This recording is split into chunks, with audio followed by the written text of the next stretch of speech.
Assalamualaikum warahmatullahi wabarakatuh. Perkenalkan, nama saya Rianandra Rakit Saka Agraputra Sucipto, panggilan Nandra, mahasiswa Universitas Airlangga, program studi Teknik Robotika dan Kecerdasan Buatan angkatan 2025. Hari ini saya akan menjelaskan tentang soal-soal latihan untuk pertemuan 9, yaitu tentang instruksi perulangan for. Pertama, apa itu for? For itu seperti apa yang dibilang di judul, itu adalah perulangan.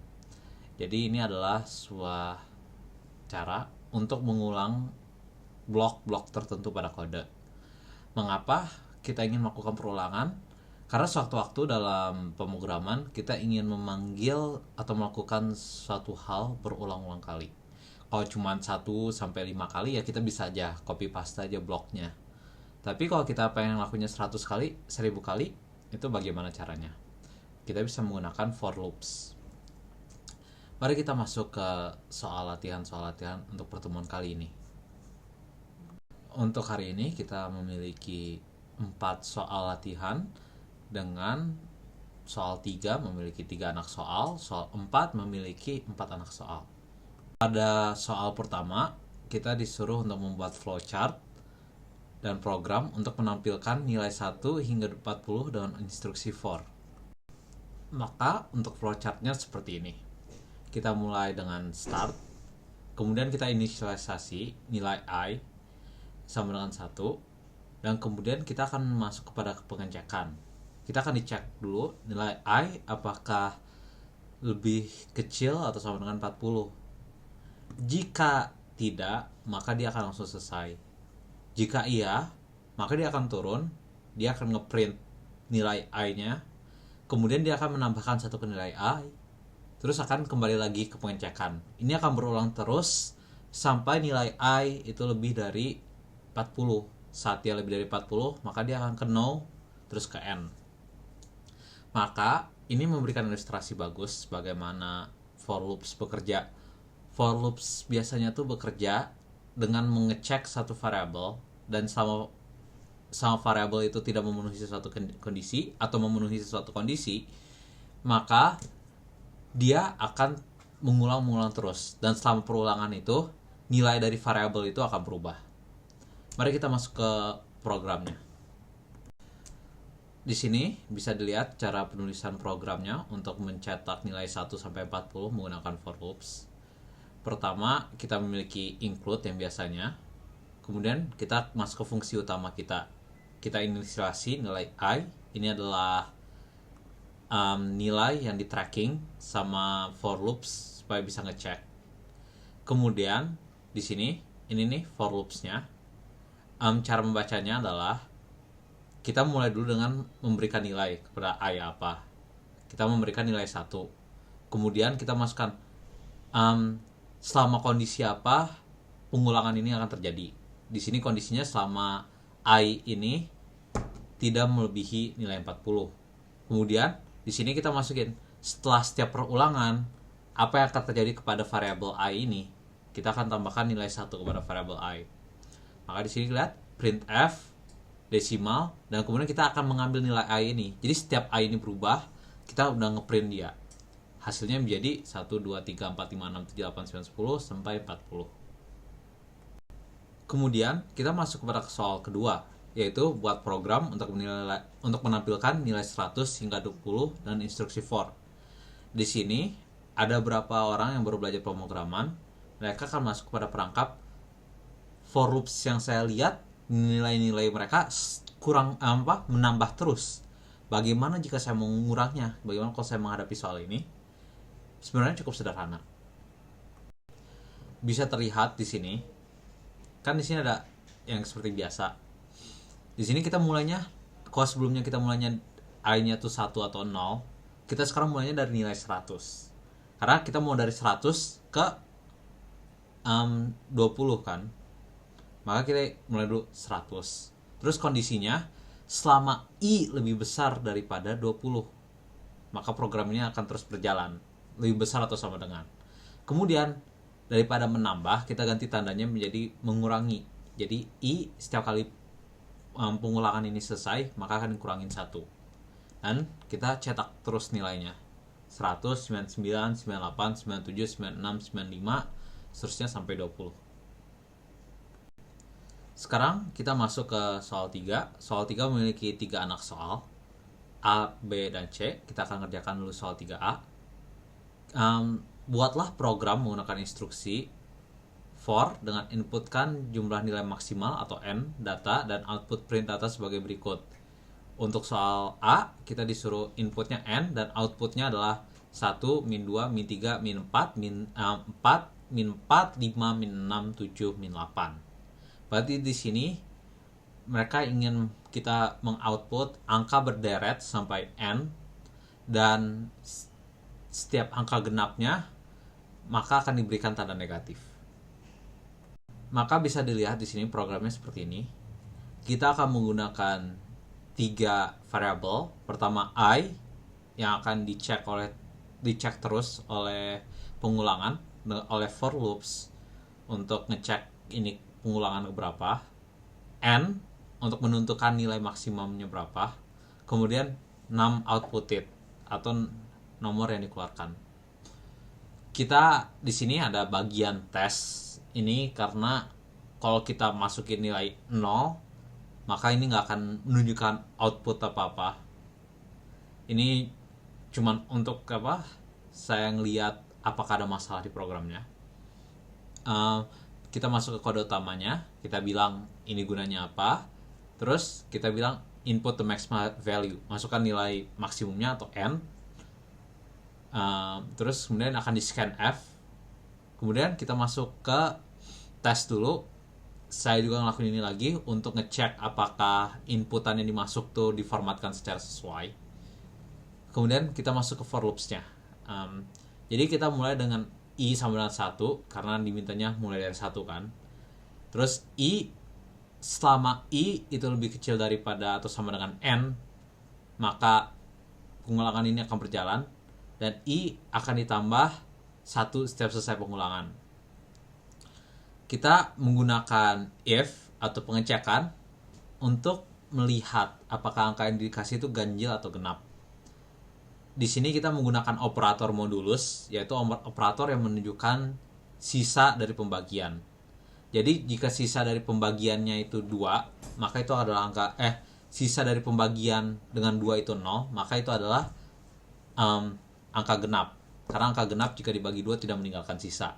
Maka kita akan kalikan dengan negatif, karena tadi dimintanya angka genap itu diberikan tanda negatif.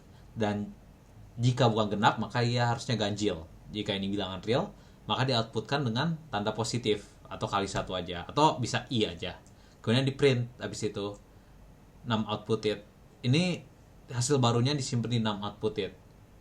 Ini akan berulang-ulang terus sampai nilai I, nilai pengulangan itu sama dengan nilai maksimum yang kita inginkan. Contoh di sini kita masukkan nilai 10, ini hasil tes 1, min 2, 3, min 4, 5, min 6, 7, min 8, min 9, min 10.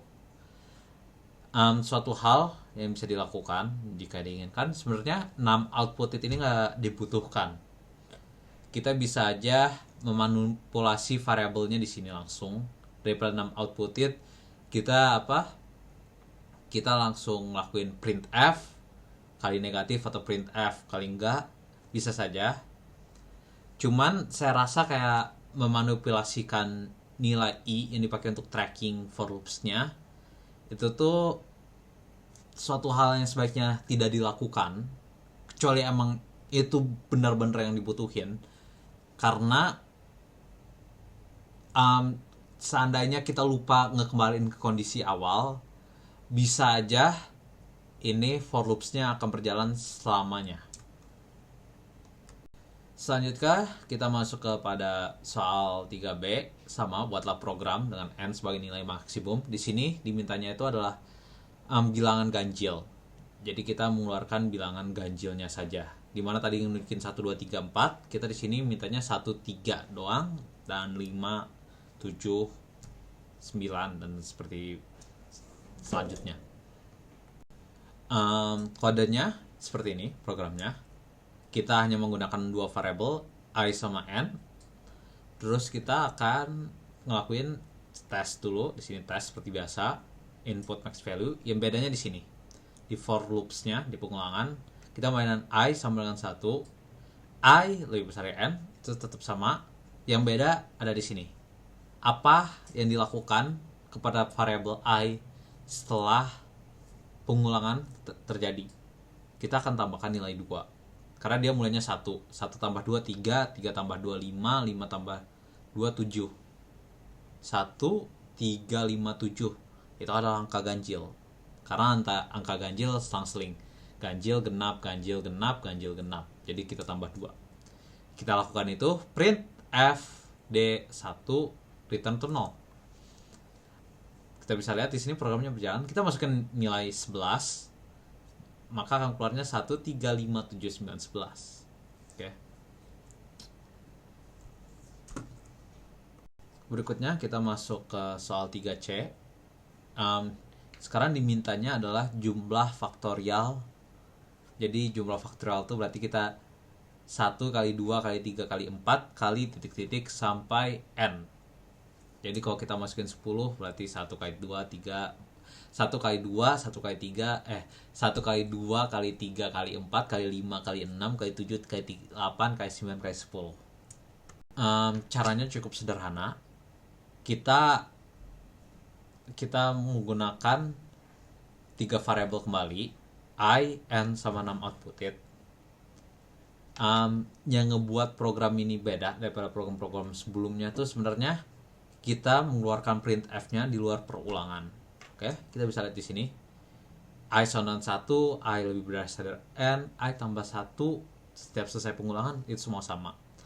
Tapi daripada kita mencetak nilai I, kita langsung aja 6 outputted, kita nyatakan 1, terus 6 outputted kali I.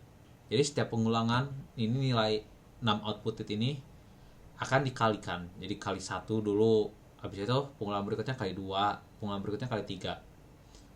Dan setelah pengulangan ini selesai, maka dia akan keluar dari blok kode pengulangan dan masuk ke print, baru mengeluarkan nilai 6 outputted. Input the max value 10, faktorial dari 10 adalah 3628800, 3628 ya. Bisa dicek di kalkulator, sudah cek ulang, itu benar-benar nilainya agak besar. Berikutnya kita masuk ke kelompok soal terakhir, yaitu soal 4. Soal 4 disuruh kita untuk melihat kode yang diberikan di soal, terus tulis ulang, terus lakukan analisis terhadap soalnya. Ada 4 soal yang seperti ini, jadi kita lihat aja langsung. Soal pertama ini adalah include stdioh, integer min. Itu semua yang kita ingin tertarik adalah hanya for loops-nya saja. For I sama dengan 0, I lebih besar dari plus 9, I tambah 3, print for semicolon, return 0. Kenapa outputnya kosong? Itu dikarenakan kita mulainya dengan I sama dengan 0. Oke? For loops ini akan berjalan jika I itu lebih besar daripada 9. Nah, kita bisa lihat di sini 0 sama 9 mana lebih besar? 9. Maka kondisi di sini itu tidak terpenuhi. Yeay. Karena tidak terpenuhi, maka program tidak akan mengoutputkan apa-apa. Sebenarnya programnya berjalan. Programnya hanya dia tidak melakukan blok kode di sini karena kondisinya tidak terpenuhi. Berikutnya kita masuk ke soal 4B, yaitu ini. Include integer min sama integer I sama dengan 0. Oke, sama. Nah, for semicolon I++ print f loop di. Apa ini yang dimaksudkan? Ini maksudnya nunjukin bahwa I ini for loops ini tidak mengecek nilai apa-apa, tidak masukin nilai awal untuk variabel, sama tidak mengecek nilai apa-apa, sama setelah for loop selesai tidak melakukan apa-apa kepada I. Tapi sebenarnya kita bisa pindahkan ini ke bagian ini, kita pindahkan ini ke bagian ini. Jadi ini sebenarnya masih aja sama, cuman bedanya kita lakuinnya di luar for loops komennya. Tapi ada satu hal yang sangat menarik yang nggak ada, yaitu kondisi di mana for loops ini akan berjalan. Nah, secara default state-nya ya, kondisi defaultnya yaitu saat tidak diberikan kondisi pengecekan untuk apakah tetap berjalan atau enggak for loops-nya, maka itu akan selalu true. Oke. Jadi jika selalu true, maka tidak akan berakhir programnya. Dan apa yang terjadi jika program tidak akan berakhir, maka dia akan mengulang-ulang ini terus. Dia akan mengulang-ulang blok kode di sini terus nih, di for loops-nya. Dan tidak akan pernah nyampe di return 0 ini. Kenapa? Ya karena dia ngulang, oke. Bisa dilihat di sini di outputnya. Maaf agak kecil, saya harus mencukupinya. Ini kayaknya nyampe 1.000.000 udah nge-for loops-nya. Di kondisi apa ini akan berakhir? Antara user memberhentikan program secara manual atau hardware yang dimiliki itu sudah tidak bisa menghitung lagi atau tidak memandai untuk menghitung, yang dimana dia akan melakukan crash. Tapi biasanya untuk program yang cuma ngitung gini doang gak akan nge-crash seberapa lama kalian tunggu mungkin.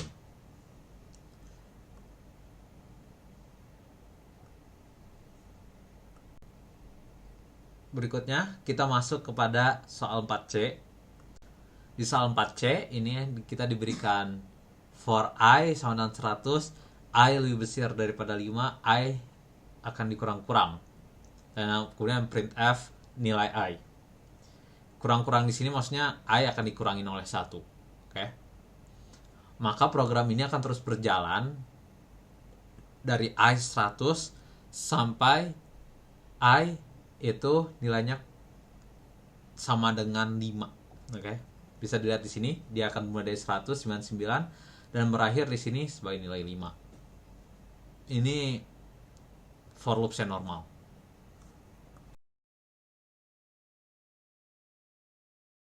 Di sini include stdioh, integer main, semua normal. For loops i sama dengan 0, i lebih besar dari 100, i plus plus. Printf loop d terus i. Dan jika i sama dengan 100 maka break. Sebenarnya gak ada yang salah dengan program ini. Kita bisa lihat di sini dia ngejalan 0 sampai 99. Sini 99-nya, di sini 0. Dia jalan seharusnya. Dia mulai dari 0, dia berakhir pada nilai 99. Kenapa pada nilai 99? Karena ini i-nya tidak sama dengan. Jadi saat nilainya sudah sama dengan 100, dia langsung nge-skip ke return. Ya, oke. Dan jarak antara setiap perulangan nilai i berubah jadi 1. Berubah dengan bertambah 1, 1, 2, 3. Ya, semua berjalan normal. Semua berjalan dengan seharusnya. Tapi di sini ada yang kita panggil bad practice atau ya kebiasaan buruk lah. Karena di sini bagian ini if i sama dengan 100 break. Bagian program ini gak akan pernah dipakai. Kenapa? Karena saat nilai i sampai 100 dia langsung nge-skip nih. Dia langsung nge-skip. Bagian program ini gak ada gunanya, gak dipakai.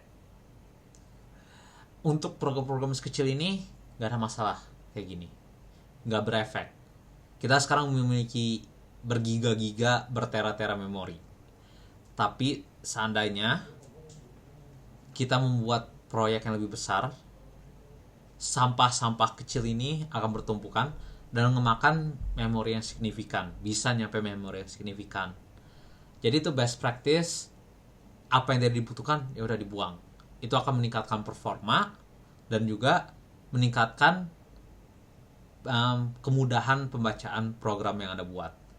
Untuk sekecil ini tidak berefek. Tapi kalau nambah besar program kalian, nambah banyak sampah-sampah ini, orang-orang yang baca program kalian akan bingung, dan juga performa akan terkena.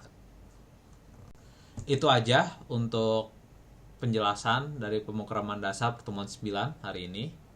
Semoga bermanfaat. Sekali lagi, saya Rian Andra dari Prodi Teknik Robotika dan Kecerdasan Buatan Angkatan 25, RKA 2 untuk kelas pemrograman dasar. Wassalamualaikum warahmatullahi wabarakatuh.